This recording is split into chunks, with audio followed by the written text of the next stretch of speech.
I mean, like any defensive coordinator, we're going to want to stop the run better. We want to be able to win that line of scrimmage, get ourselves in the backfield, and get an offense playing against the chains a little bit more. So really focusing how the guys are acting in the weight room, how we understand what we're doing defensively.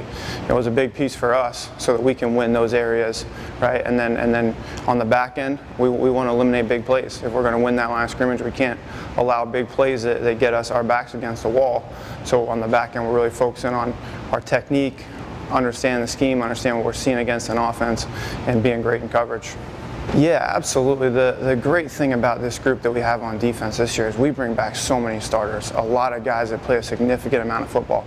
So it wasn't starting at ground zero with this crew. It was talking about what happened last year and then, hey, this is what we got to fix. And those guys just dove in hard, took it personal, and they want to get it right. So now in camp with this crew, putting these installs together for them again, it's second nature to them, and now we're focusing on little details instead of big picture, and that's when you're taking those steps in the right direction. Yeah. I think the biggest thing when you have that much success with some guys, and then on top of those three, just so much experience coming back, the communication that's happening out in that field right now.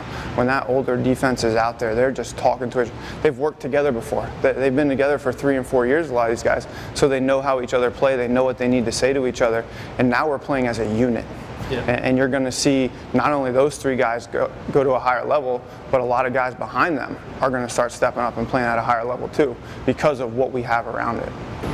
A lot of improvement, because while he was great getting into the backfield in his pass rush, we talked a lot with him about how he can improve, because he can be even better, and he really worked at that, and we're seeing the pass rush get faster and more detailed, and then the way he's playing the run game, the way he's understanding his run fits, you're really starting to see that show up here in camp, and that's going to be exciting to see what he does against the run game as well this year.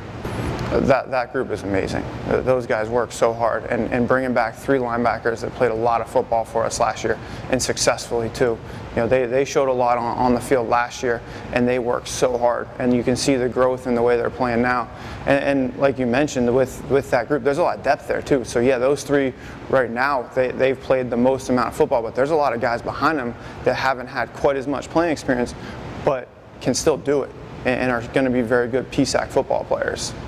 I want this group to be physical, and I talk with that day one. I think to be a great defense, you got to out-physical your opponent, right? All the scheme is well and good, but when you get out in the field, you got to be the most dominant group, and we talk about that day one. We talk about it every day when we get out there. We want to out-physical our opponent, and we want to create a lot of turnovers. We stress turnovers with our group every day, every practice, every meeting, focus on that, trying to get the ball free and give it back to our offense.